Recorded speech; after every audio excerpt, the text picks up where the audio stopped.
চলতি সপ্তাহের মধ্যেই ইরানে হামলা চালাতে পারে যুক্তরাষ্ট্র। মার্কিন সামরিক বাহিনী হামলার জন্য সব প্রস্তুতি সম্পন্ন করেছে বলে খবর প্রকাশ করেছে সিএনএন। তবে চূড়ান্ত সিদ্ধান্তের জন্য প্রেসিডেন্ট ডোনাল্ড ট্রাম্পের সবুজ সংকেতের অপেক্ষায় রয়েছে পেন্টাগন। বসে নেই ইরানও, পাল্টা জবাবের জন্য প্রস্তুতি নিচ্ছে তেহরান। এদিকে যুক্তরাষ্ট্রের সবুজ সংকেত পেলে ইরানে হামলা চালাবে ইসরায়েলও। পারমাণবিক ইস্যুতে একদিকে চলছে ইরান যুক্তরাষ্ট্র আলোচনা, অন্যদিকে দুই দেশের সামরিক প্রস্তুতিতে মধ্যপ্রাচ্যের আকাশে আবারও ঘনীভূত হচ্ছে যুদ্ধের কালো মেঘ। মার্কিন সংবাদ মাধ্যম সিএনএনের দাবি, ইরানের উপর সামরিক হামলার জন্য পূর্ণ প্রস্তুতি নিয়েছে মার্কিন বাহিনী। চলতি সপ্তাহের শেষে বড় ধরনের হামলা চালাবে ওয়াশিংটন। হামলা চলবে সপ্তাহব্যাপী।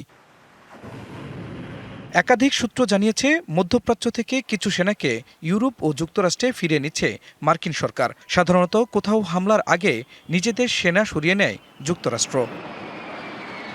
সানশাইন আটা ময়দা সুজি, ভালোবাসায় তৈরি। সিএনএনের প্রতিবেদনে বলা হয়, হোয়াইট হাউসে বুধবার জাতীয় নিরাপত্তা কর্মকর্তাদের সাথে রুদ্ধদ্বার বৈঠক করেছেন প্রেসিডেন্ট ট্রাম্প। এ সময় ইরানের সাথে পরোক্ষ আলোচনার ফলাফল নিয়ে প্রেসিডেন্টকে ব্রিফ করা হয়। এদিকে মার্কিন চাপের মুখে বসে নেই ইরানও। স্যাটেলাইট চিত্রে দেখা যায়, ইরান তাদের প্রধান পারমাণবিক স্থাপনাগুলো কংক্রিট এবং মাটির নিচে ঢেকে ফেলে সুরক্ষিত করার চেষ্টা করছে। হরমুজ প্রণালীতে চালানো হচ্ছে সামরিক মহড়া।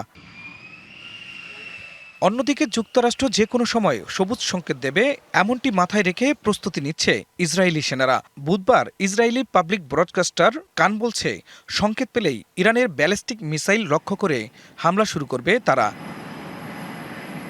তবে হামলার সময় নিয়ে রয়েছে কিছু জটিল হিসাব নিকাশ। আগামী রবিবার শেষ হচ্ছে শীতকালীন অলিম্পিক। অন্যদিকে রমজান মাস শুরু হওয়ায় মধ্যপ্রাচ্যের মিত্র দেশগুলো এই সময়ে হামলার বিরোধিতা করছে।